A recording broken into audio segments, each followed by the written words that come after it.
이번 단에서 여러분들이 배우게 될 내용이 화학 반응에서의 규칙성입니다. 이 화학 반응에서의 규칙성은 크게 4개의 법칙이 나오게 됩니다. 그래서 제일 처음에는 질량 보존의 법칙, 그리고 일정 성분비의 법칙, 기체 반응의 법칙, 아보가드로의 법칙, 4개의 법칙이 나오는데 요거에 대해서 먼저 간단하게 먼저 살펴보고 난 다음에 그다음에 문제풀이 들어가도록 하겠습니다. 질량 보존의 법칙 먼저 말씀드리겠습니다. 과학자인 라부아지에가 여러 가지 실험 과정을 거치면서 반응 전 물질의 총 질량하고 반응 후 물질의 총 질량이 언제나 똑같다는 걸 발견을 했습니다. 그래서 라부아지에는 이 법칙을 질량 보존의 법칙이다 이렇게 얘기했는데, 그럼 여기 우리가 한번 보면은 자 A 플러스 B라는 물질이 반응해서 자, C 플러스 D라는 물질을 만든다고 가정을 해봅시다.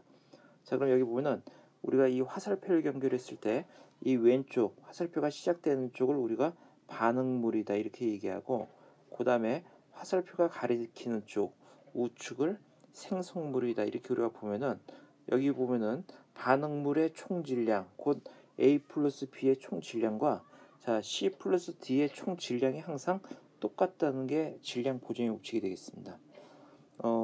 먼저 이 라부아지에가 실험적으로 이 질량 보존의 법칙을 발견을 했는데, 이거를 이론적으로 설명을 하기 위해서 나온 게 바로 돌턴의 원자설이 이 질량 보존의 법칙을 설명하기 위해서 나왔다 이렇게 볼 수 있습니다.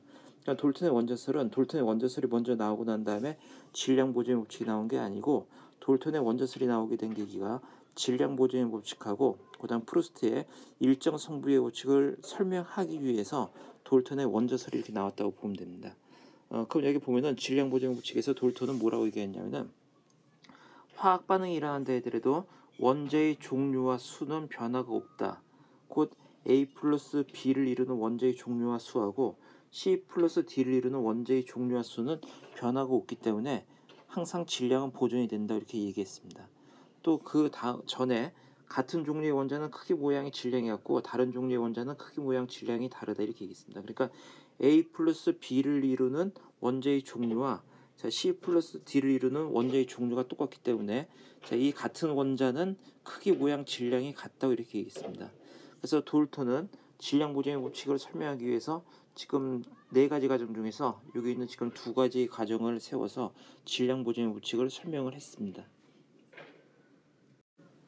그런데 이 질량 보존의 법칙은 꼭 화학 반응에서만 적용되는 게 아니고 물리 반응과 그 다음에 화학 반응 모두 적용되겠습니다. 그러니까 물리 반응 중에서 가장 대표적인 게 우리가 혼합물의 생성 과정인데, 한번 용액을 만든다고 가정했을 때 자 설탕 플러스 물을 한번 예를 들어보겠습니다. 자 설탕과 물을 혼합하면은 설탕물이 되죠.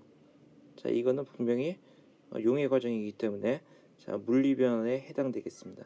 자 그럼 여기 있는 설탕 10g과 자 물 100g을 섞어서 설탕물을 만들면은 설탕물의 총 질량이 110g이 되는 건 뭐 누구나 다 알 겁니다. 그래서 여기 보면 이 설탕과 물은 우리가 변화 전, 물리 변화 전이고, 설탕물은 자 물리 변화가 일어난 다음인데, 자 변화 전의 물질의 총 질량과 변화 후의 물질의 총 질량은 항상 똑같게 나타나게 되겠죠. 따라서 이 질량 보존의 법칙은 지금 위에서는 화학 반응에 대해서 주로 설명했는데, 화학 반응뿐만 아니고 물리 반응, 물리 변화에서도 항상 성립이 된다고 이렇게 볼 수 있겠습니다. 그리고 여러분들이 또 하나 주의해야 될 게, 이 질량 보존의 법칙이라는 것은 질량과 관련되어 있는 법칙입니다. 지금 앞에서 4가지 법칙이 나왔는데, 이 4가지 법칙에서 질량과 관련되어 있는 법칙이 이 질량 보존의 법칙과 일정 성분비의 법칙이 질량과 관련되어 있어요. 그 이외에는 질량과 관련되어 있지 않으니까 여러분들이 좀 혼란스러울 수도 있으니까 이거 꼭 반드시 명심해 주시기 바랍니다. 그래서 질량 보존의 법칙은 자 질량과 관련되어 있는 법칙이다 이렇게 알아둘 수 있도록 부탁드리겠습니다. 다음은 일정 성비의 법칙에 대해서 말씀드리겠습니다. 일정 성비의 법칙은 프루스트가 주장했습니다. 그래서 화합물을 만들 때 화합물을 이루는 성분 원소 사이에는 일정한 질량 비가 존재한다. 자, 이렇게 말했는데, 이걸 우리가 한번 예를 들어서 설명하면은 자, 물을 만드는 반응을 한번 보겠습니다. 자, 물 분자는 먼저 자, 2개의 수소 분자와 2개의 수소 분자하고 그 다음에 하나의 산소 분자가 결합이 돼서 자 물이라는 화합물을 만들게 되겠습니다. 그럼 이때는 자, 두 개의 물 분자가 이렇게 만들어지죠. 그럼 여기 보면은 먼저 자, 산소의 원자량과 수소의 원자량 우리가 알아야 되는데, 자, 수소의 원자량은 1이 되겠습니다. 근데 지금 여기 보면은 수소 원자가 총 4개가 있기 때문에 전체 질량은 4가 되겠죠. 그럼 산소 원자 하나의 원자량은 16인데 지금 산소가 2개 있기 때문에 총 질량은 32가 되겠습니다.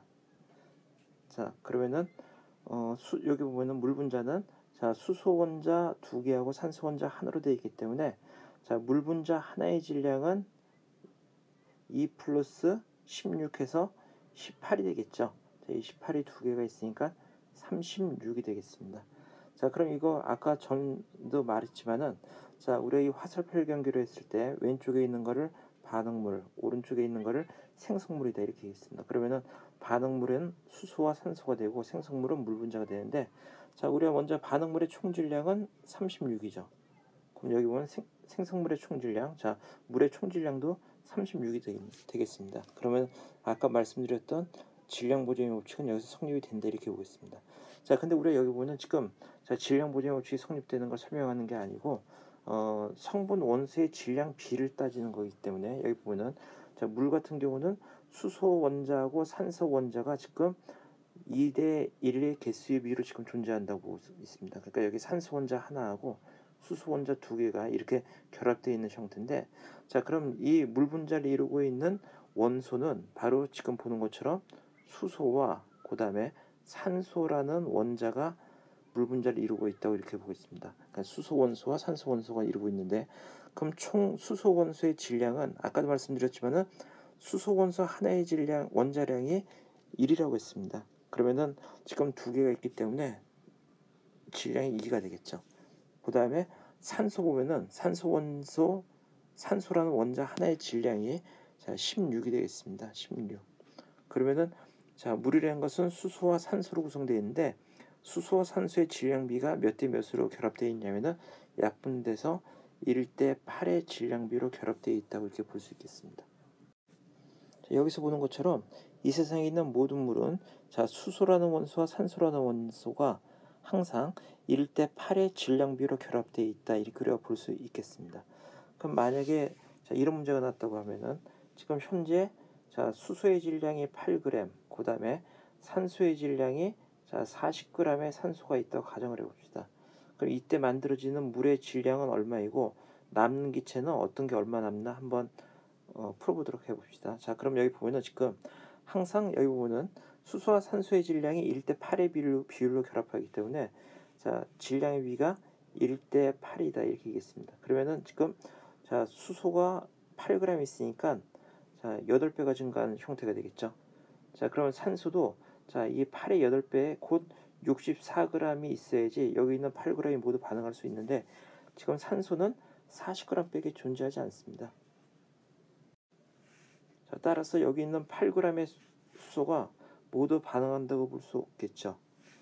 곧 우리가 지금 산소가 부족하기 때문에 자, 산소를 기준으로 해서 다시 우리가 설정해 보도록 해봅시다. 그러면은 자, 8의 비율이 지금 40g이 있으니까 총 5배가 증가한 꼴이 되겠습니다. 그러면 자, 산소가 5배 증가했으니까 수소도 5배 증가해야겠죠. 그러면은 8g 중에서 5g만 반응한다고 이렇게 볼 수 있겠습니다. 그러면은 자, 5g의 수소하고 40g의 산소가 반응해서 자, 생성되는 물의 총 질량은 45g의 물이 생성이 되고 자, 남는 기체는 지금 수소 기체가 8g 중에서 5g만 남아 있기 때문에 자, 3g의 수소 기체가 남는다 이렇게 볼 수 있겠습니다. 그래서 이런 유형의 문제가 계산 문제로 종종 이렇게 나오니까 여러분들은 이런 문제를 한번 풀어볼 수 있도록 이렇게 부탁드리겠습니다. 자, 이런 게 꼭 산소하고 수소의 반응에서 물이 생성될 때 1대 8인데 물에만 적용되는 게 아니라고 이렇게 볼 수 있겠습니다. 우리가 이산화탄소도 한번 보면은 자, 이산화탄소 보면은 우리가 CO2가 이산화탄소죠. 자, 그럼 여기 보면 이산화탄소를 구성하는 원소는 탄소와 그 다음에 산소로 구성되어 있다고 볼 수 있겠습니다. 자, 근데 이 탄소와 산소의 자, 원소의 질량 비를 보면은 탄소 하나의 원자량은 12가 되겠습니다. 자, 12. 자, 산소 하나의 원자량은 아까 말씀드린 것처럼 16인데 지금 산소 원자가 2개가 있으니까 16 곱하기 2에서 총 32가 되겠죠. 자, 그러면 이걸 약분시켜 보면은 자, 4로 약분되니까 3대 8의 비율로 결합된다 이렇게 보겠습니다. 따라서 이산화탄소라는 것은 탄소와 산소가 3대 8의 비율로 결합되어 있는 화합물이다 이렇게 볼 수 있겠습니다. 자, 근데 여러분들이 좀 여기서 이제 오해할 수 있는 게 그러면은 자, 구성하는 원소가 같으면은 모두 같은 물질일까 이렇게 생각할 수 있는데 그건 아니죠. 구성하는 원소가 똑같다고 해서 같은 물질이 아니고 구성하는 원소의 질량비가 같아야지 같은 물질이라고 볼 수 있겠습니다. 한번 이런 거 한번 예를 들어보겠습니다. 자, 과산수 한번 예를 들면 과산수는 H2O입니다. H2O2. 자, 그럼 이 H2O2는 바로 수소라는 원소와 자, 산소라는 원소로 구성되어 있죠. 자, 이거는 자, 물의 구성 원소하고 똑같습니다. 수소와 산소로 구성되어 있는데 자, 그럼 여기 있는 수소와 산소의 원소의 질량 비를 보면은 자, 수소 원자가 2개 있으니까 수소 원자 하나의 질량 원자량이 1이다 이렇게 있으니까 2개니까 2가 되겠죠. 그다음 산소 하나의 원자량은 16인데 2개가 있으니까 32가 되겠죠. 자, 그럼 여기 보면 질량 비가 얘는 1일 때 16이 나오게 되겠습니다. 자, 여기 보면 물과 자, 여기 보면 지금 과산수를 비교해 보면 물과 과산수는 지금 둘 다 같은 원소로 구성되어 있지만은 자, 수소와 산소를 이루고 있는 질량비가 물은 1대 8이지만 과산수는 1대 16으로 다르죠. 따라서 같은 원소로 구성되어 있다고 해서 같은 물질이라고 보기는 힘들다고 이렇게 보겠습니다. 우리가 같은 물질이라고 볼 수 있으려면은 같은 원소로 구성되어 있고 이 원소들의 질량비가 같아야지만 같은 물질이라고 볼 수 있겠습니다. 아까 말씀드린 것처럼 일정성비의 법칙도 역시 얘도 질량과 관련되어 있다 이렇게 여러분들이 보면 되겠습니다. 그리고 자, 이 일정성비의 법칙은 화합물에서만 적용이 된다고 볼 수 있습니다. 혼합물에서는 적용이 안 되죠. 아까 얘기했던 설탕물이나 이런 용액 같은 경우 자, 이런 물리 변화에서는 일정성비의 법칙이 적용이 안 된다고 여러분들이 명심할 수 있도록 부탁드리겠습니다.